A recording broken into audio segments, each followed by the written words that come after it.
Hello students, तो CGPSC मुख्य परीक्षा के लिए मॉर्निंग में एक वीडियो मैंने बनाया था फोटोसिंथेसिस पर, ठीक, और उसी को हम यहां पर कंटिन्यू कर रहे हैं। ध्यान देना, तो जो बड़े क्वेश्चन मतलब 8 नंबर या 10 नंबर के जो क्वेश्चन आते हैं, ये अपने को 3 क्वेश्चन यहां पर दिखाई दे रहे हैं।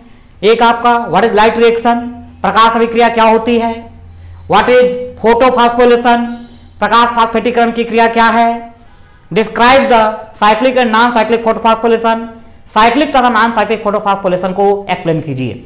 ये सभी क्वेश्चन लॉन्ग नोट्स के हैं, ध्यान रखना है आपको, मतलब 8 या 10 नंबर वाले क्वेश्चन हैं। और मान के चलिए कि अभी पिछले 2 साल से क्या है C3 साइकिल C4 साइकिल आ रहा है, तो इस बार उम्मीद की जाती है कि यहां पर से आपको क्वेश्चन बनेगा। ये सभी का जो आंसर है, ये आंसर क्या है आपका, एक दूसरे से मिलता जुलता है, बस ये है लिखने का तरीका, मतलब है एक ही चीज है पूरा आंसर, ये बस ये है लिखने का तरीका क्या होता है, बार बार अलग होता है, ये ध्यान रखेंगे। और थोड़ा यहां पर ध्यान रखना कि जो मैं क्लास लेता हूं ये हिंदी इंग्लिश मीडियम दोनों में लेता हूं मैं, तो जिन बच्चों का इंग्लिश मीडियम है वो डायरेक्ट मेरे से संपर्क करके इसका नोट्स को प्राप्त कर सकते हैं। ध्यान रखना, इंग्लिश मीडियम में इसका आपको प्रॉपर नोट्स मिल सकता है, ये ध्यान देंगे कि किस तरीके से अपन करते हैं। बाकी हिंदी मीडियम में भी मैं कोशिश कर रहा हूं नोट्स को तैयार करने की, जिससे आप लोगों को आंसर लिखने में सुविधा हो जाए। और बाकी तो ये रहता है कॉन्सेप्ट होता है, क्योंकि कोई जरूरी नहीं कि हम जैसा सोच रहे हैं वैसा ही एग्जाम में क्वेश्चन आए, इसलिए मेन क्या होता है आपका कॉन्सेप्ट। लेकिन कई बार कुछ बच्चों की इच्छा रहती है कि सर इसको आंसर को लिखा किस तरीके से जाए, तो इसका कुछ मॉडल बना करके मैं आपको दे दूंगा, या जो प्रीवियस ईयर एग्जाम के क्वेश्चन हैं उसका सॉल्यूशन आपको प्रोवाइड कर दूंगा, तो आपकी प्रक्रिया क्या है और आसान हो जाएगी। तो आइए अपन देखते हैं इसको। यहां पर जो ये तीनों क्वेश्चन है, तीनों क्वेश्चन का आंसर क्या है, एक ही फॉर्मेट में रहेगा, ये ध्यान रखना। चलिए, हम प्रीवियस वीडियो में देख चुके हैं पूरा इसका कॉन्सेप्ट किस तरीके से था। अब मैं सीधा लेके चल रहा हूं क्या आपका व्हाट इज फोटोफॉस्फोरिलेशन, प्रकाश फास्फेटीकरण क्या है, इसी के साथ आपका पूरा कॉन्सेप्ट भी मैं क्लियर कर दूंगा।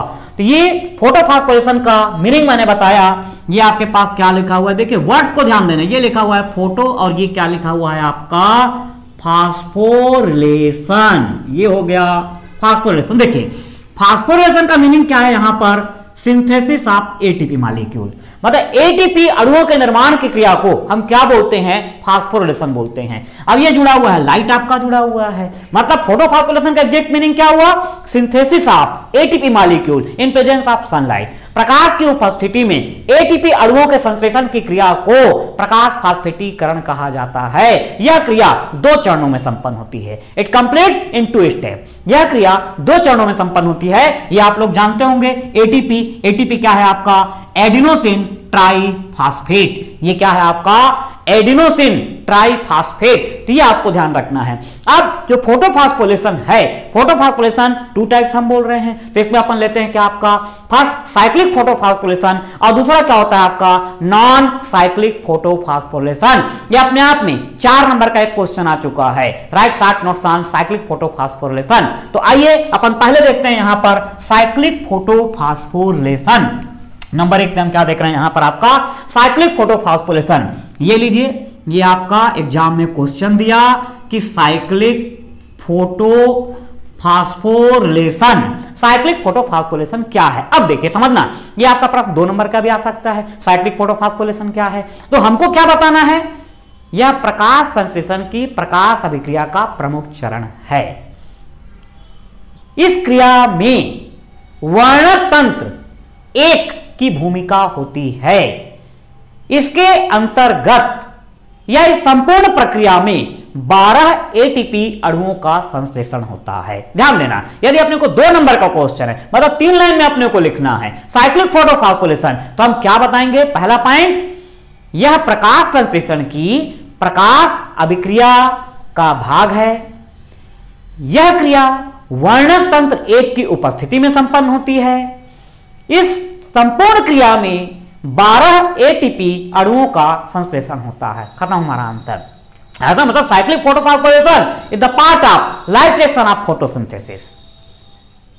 It occur in presence of pigment system 1 and the complete process of cyclic photophosphorylation is the source of 12 molecule of ATP. ये साइक्लिक फोटोफॉस्फेट हमारा कंप्लीट हो गया यदि 2 नंबर का प्रश्न है तब। लेकिन इसी को यदि अपने को 4 नंबर का क्वेश्चन दे रहा है तब हमको क्या है कि यहां पे इसकी साइकिल बनाना पड़ेगा, ये ध्यान रखेंगे।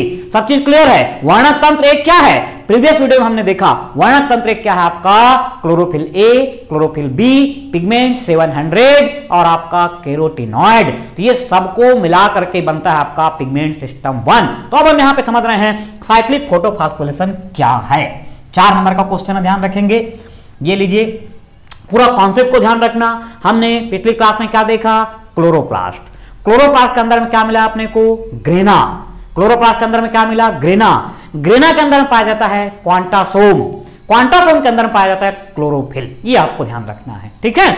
मतलब यहां पर एक सिंपल मैं आपको समझाने के लिए मैं लेता हूं। ये देखिए, ये आपको समझाने के लिए मैंने पूरा डिटेल यहां पर लिया, बहुत अच्छे तरीके से आपको क्लियर होगा, ध्यान देना। ये देखिए, ये हो गया, मान लीजिए हमारे पास एक क्लोरोप्लास्ट है। ये क्या बना दिया हमने, क्लोरोप्लास्ट। अब क्लोरोप्लास्ट के अंदर में आपको क्या मिला, ग्रेना।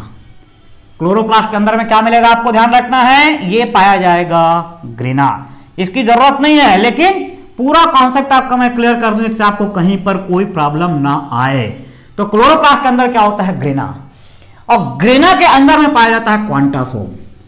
ग्रेना के अंदर क्या पाया जाता है, ध्यान रखेंगे आप, ये क्वांटासोम पाया जाता है, ठीक है। ये हुआ क्या आपका यहां पर क्वांटासोम, ये हो गया क्वांटासोम। ध्यान देना, सबसे बाहर की तरफ क्या है आपका, ये क्लोरोप्लास्ट। ये हो गया क्लोरोप्लास्ट। क्लोरोप्लास्ट के अंदर में क्या है आपके पास, क्लोरोप्लास्ट के अंदर में आपके पास क्या है, ध्यान रखना है, ये ग्रेना। और ग्रेना के अंदर में क्या है आपके पास, ये है आपके पास क्वांटासोम। ये क्या हो गया आपका, क्वांटासोम हो गया। और प्रत्येक क्वांटासोम में लगभग 238 क्लोरोफिल के अणु पाए जाते हैं। Each quantasome contain about 238 molecule of chlorophyll. तो यहां पर इसके अंदर में आपको दिखाई देगा, ये क्लोरोफिल दिखाई देगा। ये क्या है आपका, क्लोरोफिल के अणु हैं। ये ध्यान रखना, एग्जाम में आप 238 क्लोरोफिल का अणु बनाने की कोशिश नहीं करना, नहीं तो खाली बैठे बैठे क्या है, क्लोरोफिल का अणु बनाए जा रहे हैं, ठीक। तो आपको समझाने के लिए मैंने बताया कि सबसे बाहर क्या है, क्लोरोप्लास्ट। क्लोरोप्लास्ट के अंदर में क्या है, ग्रेना है। ग्रेना के अंदर में क्या है आपका ध्यान रखना है, क्वांटासोम है। क्वांटासोम के अंदर में क्या होता है, क्लोरोफिल के अणु पाए जाते हैं। प्रत्येक क्वांटासोम में अबाउट 238 मॉलिक्यूल ऑफ क्लोरोफिल होते हैं। अब ये सब क्लोरोफिल है, आपको ध्यान रखना है, ठीक है। अब यहां पर ये जितने भी क्लोरोफिल हैं, ये क्लोरोफिल की अलग अलग क्या है, प्रॉपर्टी है। कई प्रकार के क्लोरोफिल होते हैं, क्लोरोफिल ए, क्लोरोफिल बी, आयतन में सी, डी, ई ऐसा करके रहते हैं। लेकिन अपने को मेन यहां पे 2 प्रकार के क्लोरोफिल के बारे में जानना रहता है, क्लोरोफिल ए और क्लोरोफिल बी, ठीक है। अब यहां पर देखिए, ये आपका सनलाइट है। ये क्या हो गया आपका, ये सनलाइट है, ठीक है।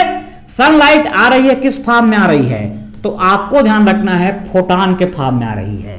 सनलाइट किस रूप में आ रही है, यहां पे फोटॉन के रूप में आ रही है, ध्यान रखना, आयतन में। अब यहां पर हम लोग साइक्लिक फोटोफॉस्फोरिलेशन पढ़ रहे हैं, तो साइक्लिक फोटोफॉस्फोरिलेशन का हमको डायग्राम बनाना है। उस डायग्राम को समझने के लिए कॉन्सेप्ट को आपका बीच में क्लियर करते जा रहा हूं, ध्यान रखना। मतलब जब हम ऑब्जेक्टिव पैटर्न पे पढ़ते हैं कि ऑब्जेक्टिव पैटर्न पे क्वेश्चन हमारा क्या होता है कि प्रकाश संश्लेषण की क्रिया का प्रथम चरण क्या है, प्रकाश संश्लेषण की क्रिया का प्रथम चरण क्या है, what is the first reaction of photosynthesis. तो हम ये बताते हैं, ये आपका एक्साइटमेंट ऑफ क्लोरोफिल मॉलिक्यूल, मतलब अपन ये बोलते हैं releasing of 2 electron by excited molecule of chlorophyll after absorption of photon. मतलब बहुत सिंपल लैंग्वेज में हम बोले तो ये फोटॉन, फोटॉन क्या है, बंडल ऑफ एनर्जी। फोटॉन क्या चीज है आपका, बंडल ऑफ एनर्जी, ऊर्जा का बंडल है। इस एनर्जी को एब्जॉर्ब कौन करेगा, ये डिफरेंट मॉलिक्यूल ऑफ क्लोरोफिल जो हैं, इस एनर्जी को क्या करेंगे, एब्जॉर्ब करेंगे आयतन में, और एब्जॉर्ब हो करके ये 2 इलेक्ट्रॉन को रिलीज करेंगे। ये प्रकाश संश्लेषण की क्रिया का प्रथम चरण है। मतलब फोटॉन को अवशोषित करके क्लोरोफिल के अणु का उत्तेजित होना और 2 इलेक्ट्रॉन को मुक्त करना, यह फोटोसिंथेसिस या प्रकाश संश्लेषण की क्रिया का प्रथम चरण होता है। ये ध्यान रखना है। अब यहां पर अपने को ध्यान रखना है कि बहुत सारे क्लोरोफिल हैं और ये बहुत सारे जो क्लोरोफिल हैं आपस में मिल करके एक सिस्टम डेवलप कर रहे हैं। उस सिस्टम को हम यहां पर बोल रहे हैं क्या? Pigment system 1। उस सिस्टम को हम क्या बोल रहे हैं यहां पे? Pigment system 1। ये आपका क्या हुआ यहां पर? Pigment system 1। और मैंने आपको बताया पिगमेंट सिस्टम 1 में क्या क्या चीज सम्मिलित है। प्रीवियस वीडियो में हमने देखा chlorophyll A, chlorophyll B, pigment 700 और कैरोटिनॉइड, ये बना रहे हैं पिगमेंट सिस्टम 1 को डेवलप कर रहे हैं। Pigment 700 is the reaction centre of pigment system 1। अभी जो पिगमेंट सिस्टम 1 है इसमें chlorophyll A, chlorophyll B, pigment 700, carotenoid ये सभी सम्मिलित हैं, लेकिन इसका रिएक्शन सेंटर क्या है? रिएक्शन कहां से स्टार्ट होगा? तो इसका रिएक्शन सेंटर क्या है आपका? पिगमेंट 700। पिगमेंट 700 बोलने का मतलब है क्लोरोफिल का ऐसा मॉलिक्यूल जो 700 नैनोमीटर की लाइट मिलने पर एक्साइट हो। ऐसा में ये अपन किसी को बोलते हैं पिगमेंट 700, किसी को बोल रहे हैं पिगमेंट 680। पिगमेंट 680 हम पढ़ेंगे। क्लोरोफिल का ऐसा मॉलिक्यूल जो 680 नैनोमीटर की लाइट मिलने पर एक्साइट हो, मतलब क्लोरोफिल का मॉलिक्यूल फोटॉन को एब्जॉर्ब करके एक्साइट होता है। ये क्लियर हो गया। अब अपने को ये देखना है कि जितने भी मॉलिक्यूल हैं सबके एक्साइटमेंट के लिए जो एनर्जी चाहिए वो अलग अलग है। क्लोरोफिल का कोई मॉलिक्यूल जो 700 नैनोमीटर की लाइट पे एक्साइट हो रहा है उसको हमने क्या नाम दे दिया? पिगमेंट 700। कोई मॉलिक्यूल ऐसा है जो 680 नैनोमीटर के लाइट पर एक्साइट होगा, उसको हमने क्या नाम दे दिया? पिगमेंट 680। तो अभी जब हम पिगमेंट सिस्टम 2 पढ़ेंगे, पिगमेंट सिस्टम 2 का जो रिएक्शन सेंटर है वो क्या होगा आपका? आपका पिगमेंट 680 वो पिगमेंट सिस्टम 2 का रिएक्शन सेंटर होगा, जबकि इसका रिएक्शन सेंटर क्या है? पिगमेंट सिस्टम 1 का रिएक्शन सेंटर पिगमेंट 700। बोलने का मतलब यह है कि इसमें बहुत सारे क्लोरोफिल के अणु हैं, लेकिन रिएक्शन स्टार्ट होगा जिस मॉलिक्यूल से, जिस अणु से, उसको क्या नाम दिया गया है? पिगमेंट 700। अब देखिए स्टोरी। ये फोटॉन को एब्जॉर्ब किए क्लोरोफिल के जितने भी अणु हैं और अपनी एनर्जी को ट्रांसफर करेंगे किसको? इस पर्टिकुलर मॉलिक्यूल को एनर्जी ट्रांसफर कर देंगे।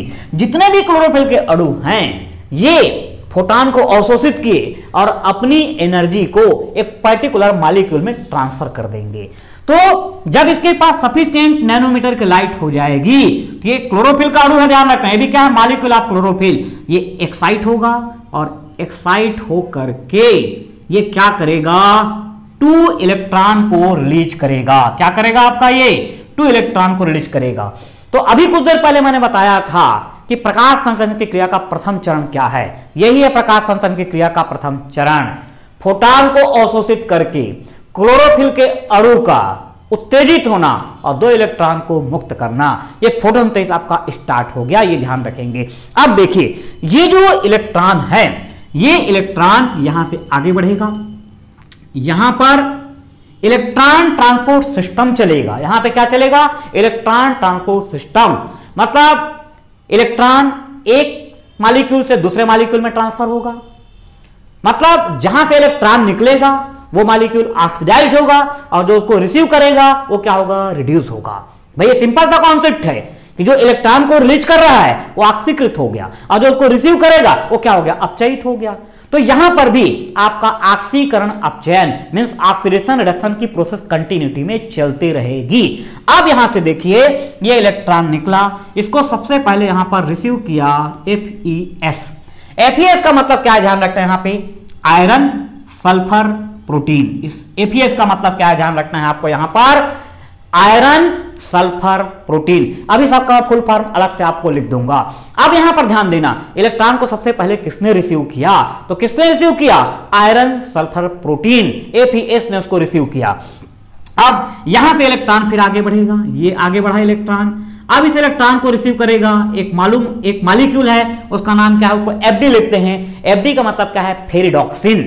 यहां पर FD का मतलब क्या है? फेरिडॉक्सिन। तो इलेक्ट्रॉन पिगमेंट 700 से निकला, सबसे पहले उसको रिसीव कौन किया, आयरन सल्फर प्रोटीन, फिर वो इलेक्ट्रॉन कहां चला गया आपका, फेरिडॉक्सिन के पास चला गया। ये सब मॉलिक्यूल है, ये मॉलिक्यूल कोई प्रोटीन मॉलिक्यूल है, कोई विटामिन है, आयरन में अलग अलग प्रकार के मॉलिक्यूल हैं, कोई मिनरल्स है, ठीक है, खनिज लवण है। भाई जैसे हमारे बॉडी में क्या है, विटामिन है, प्रोटीन है, कार्बोहाइड्रेट है, आयरन में डिफरेंट टाइप ऑफ एलिमेंट्स हैं, सेम उसी तरीके से प्लांट में भी जो डिफरेंट टाइप ऑफ इलेक्ट्रॉन ग्राही, मतलब इलेक्ट्रॉन को जो एक्सेप्ट कर रहा है वो क्या है, इलेक्ट्रॉन ग्राही है। ये सब आपका ये इलेक्ट्रॉन ग्राही है, ये भी इलेक्ट्रॉन ग्राही है। आया समझ में कि इलेक्ट्रॉन को रिसीव करते जा रहे हैं। ठीक, अब देखिए जो इलेक्ट्रॉन है फेरिडॉक्सिन से होता हुआ ये इलेक्ट्रॉन चला जाएगा कहां पर आपका, प्लास्टोक्विनोन। कहां चला गया आपका ये प्लास्टोक्विनोन, PQ के पास चला गया। ये सबका फुल फॉर्म मैं अलग से लिख दूंगा। प्लास्टोक्विनोन भी क्या है, अ टाइप ऑफ प्रोटीन, एक प्रकार की प्रोटीन है, आपको ध्यान रखना है। ठीक है, अब प्लास्टोक्विनोन से होता हुआ ये जो इलेक्ट्रॉन है, ये इलेक्ट्रॉन जाएगा कहां पर आपका, साइटोक्रोम B6। इसका क्या नाम है, साइटोक्रोम B6 के पास जाएगा इलेक्ट्रॉन, आपको ध्यान रखना है। साइटोक्रोम B6 भी एक प्रकार की प्रोटीन है। अभी जो साइटोक्रोम B6 है यहां से होता हुआ इलेक्ट्रॉन जाएगा कहां पर आपका, साइटोक्रोम F। कहां चला जाएगा आपका, साइटोक्रोम F में जाएगा, आपको ध्यान रखना है। अब इलेक्ट्रॉन ट्रांसफर हो रहा है, जब इलेक्ट्रॉन ट्रांसफर होगा तो उसमें जो एनर्जी है वो एनर्जी क्या होगी, रिलीज होगी। ध्यान में अब देखिए, जब इलेक्ट्रॉन प्लास्टोक्विनोन से गया साइटोक्रोम B6 में तो यहां पर इतनी एनर्जी रिलीज होगी कि सिंथेसिस होगी 1 मॉलिक्यूल ऑफ ATP की सिंथेसिस होगी। मतलब जो एनर्जी रिलीज हो रही है वो एनर्जी यहां पर ATP के फॉर्म में स्टोर हो जाएगी। तो हमारी जो बायोलॉजी की लैंग्वेज है उसमें हम किस तरीके से बोलते हैं, when electron transfer from plastoquinone to the cytochrome B6 then 1 molecule of ATP is synthesized। आयतन में जब इलेक्ट्रॉन प्लास्टोक्विनोन से साइटोक्रोम B6 में जाता है तो उस दौरान ATP के एक अणु का संश्लेषण होता है। उसके बाद नेक्स्ट एक ATP और बनेगा यहां पर, ये ATP फिर से बना आपका। नेक्स्ट जब इलेक्ट्रॉन साइटोक्रोम B6 से साइटोक्रोम F में जाएगा तो फिर यहां पर 1 molecule of ATP की सिंथेसिस होगी, आपको ये ध्यान रखना है। फिर यहां से होता हुआ जो इलेक्ट्रॉन है ये आ जाएगा कहां पर आपका, ये PC का मतलब क्या है, ये प्लास्टोसाइनिन। PC का मतलब क्या है, यहां ध्यान रखेंगे आप, प्लास्टोसाइनिन। और प्लास्टोसाइनिन से होता हुआ ये जो इलेक्ट्रॉन है ये यहां पे फिर से वापस आ गया। आयतन इलेक्ट्रॉन क्या हो गया, फिर से वापस आ गया। मतलब इलेक्ट्रॉन जहां से चला था वहीं से फिर वापस आ गया, इसलिए प्रोसेस क्या कहलाए, साइक्लिक। मतलब पूरी एक साइकिल बन गई, इसलिए इसको अपन क्या बोल रहे हैं, साइक्लिक फोटोफॉस्फोरिलेशन। ये देखिए भाई, लाइट की प्रेजेंस में ATP अणुओं की सिंथेसिस हुई। आयतन में तो लाइट की प्रेजेंस में ATP मॉलिक्यूल की सिंथेसिस हुई, इसलिए ये पूरी प्रोसेस क्या कहलाए आपका, साइक्लिक फोटोफॉस्फोरिलेशन। तो अब यदि आपको 4 नंबर का प्रश्न आ रहा है तो 4 नंबर में यदि आपने साइकिल को बना दिया तो 3 नंबर तो आपका साइकिल का है, 1 नंबर जो आप थ्योरी लिखे उसका रहेगा। ये आप इस चीज को ध्यान रखेंगे। तो मैं समझता हूं साइक्लिक फोटोफॉस्फोरिलेशन क्या है आपको समझ में आ गया। एक बार फिर से पूरा आप देखिए, साइकिल तो आपको करना ही है, एक बार फिर से पूरी प्रोसेस को आप देख लीजिए। Cyclic photophosphorylation, what is cyclic photophosphorylation, है ना भाई। तो आपको ध्यान रखना है, साइक्लिक फोटोफॉस्फोरिलेशन प्रकाश संश्लेषण की प्रकाश अभिक्रिया का प्रमुख चरण है। यह क्रिया वर्णक तंत्र 1 की उपस्थिति में संपन्न होती है। इसके प्रत्येक चरण में 2 ATP अणुओं का संश्लेषण होता है। ध्यान देना कि फोटोसिंथेसिस में कोई भी रिएक्शन 6 टाइम चलता है। फोटोसिंथेसिस में जितने भी रिएक्शन होते हैं कितने टाइम चलते हैं, 6 टाइम चलते हैं। तो साइक्लिक फोटोफॉस्फोरिलेशन भी कितने टाइम चलेगा आपका, 6 टाइम चलेगा, ये ध्यान रखना। एक बार में कितना ATP फॉर्म हो रहा है, 2 ATP, 1 और ये 2। मतलब each cyclic photophosphorylation is the source of 2 molecule of ATP। Then complete process of cyclic photophosphorylation provide 12 molecule of ATP। ध्यान देना, इसके प्रत्येक चरण में कितने ATP बन रहे हैं, 2 ATP बन रहे हैं। कितने बार होना है पूरी साइकिल को, 6 टाइम होना है। तो 6 टाइम में कितना ATP फॉर्म होगा आपका, 12 मॉलिक्यूल ऑफ एटीपी की सिंथेसिस होगी, आपको ध्यान रखना है। आया अच्छे तरीके से समझ में? तो ये था हमारा साइक्लिक फोटोफॉस्फोरिलेशन। अब आपको ध्यान रखना है कि भाई 2 नंबर का प्रश्न है तो 2 नंबर में तो आपको उतना ही बताना है कि साइक्लिक फोटोफॉस्फोरिलेशन प्रकाश संश्लेषण की प्रकाश अभिक्रिया का प्रमुख चरण है। इस चरण में वर्णक तंत्र 1 की भागीदारी होती है तथा संपूर्ण प्रक्रिया के दौरान 12 मॉलिक्यूल ऑफ एटीपी की सिंथेसिस होती है। 2 नंबर का क्वेश्चन। 4 नंबर बोल रहा है तो उतना लिखने के बाद तुरंत आप क्या कर देंगे, ये साइकिल को बना देंगे। ये आपको ध्यान रखना है। ये कंप्लीट हुआ आपका साइक्लिक फोटोफॉस्फोरिलेशन या चक्रीय प्रकाश फास्फेटीकरण। इसको बनाने के बाद नीचे में आप चाहें तो लिख सकते हैं कि साइक्लिक फोटोफॉस्फोरिलेशन की प्रत्येक चरण में 2 एटीपी अणुओं का संश्लेषण होता है और इसके 6 चक्र चलते हैं। संपूर्ण प्रकाश संश्लेषण के दौरान यह क्रिया 6 बार चलती है, इसलिए कुल एटीपी अणुओं की संख्या 12 बनती है। ये अपने को ध्यान रखना है। ये साइक्लिक फोटोफॉस्फोरिलेशन हमारा कंप्लीट हो गया। नेक्स्ट हम लोग पढ़ेंगे नॉन साइक्लिक फोटोफॉस्फोरिलेशन, वो नेक्स्ट वीडियो में आपको दिखाई देगा। तो अभी यहां पर जो आए हैं आपका, इनका मैं फुल फॉर्म को लिख देता हूं। इनका फुल फॉर्म आप देख लीजिए क्या क्या है इसका नाम। देखिए ये तो आपको क्लियर हो गया। ये क्या है, iron sulphur protein. FD, FD का मतलब क्या है ध्यान रखना, इसको हम बोलते हैं यहां पर फेरिडॉक्सिन। एफडी का मतलब क्या हुआ, फेरिडॉक्सिन। पीक्यू, पीक्यू का मतलब क्या है आपका, ये प्लास्टोक्विनोन। ये क्या हो गया आपका, प्लास्टोक्विनोन। ये है आपका साइटो, साइटो का मतलब क्या होता है ध्यान रखना आपका, ये साइटोक्रोम। आया में ये साइटोक्रोम B6 है और साइटोक्रोम F है। ये पीसी, पीसी का मतलब क्या होता है ध्यान रखना है आपको, ये प्लास्टोसाइनिन। ये हमारा है इसका पूरा कॉन्सेप्ट। तो ये साइक्लिक फोटोफॉस्फोरिलेशन हमारा कंप्लीट हुआ। मिलते हैं नेक्स्ट वीडियो में।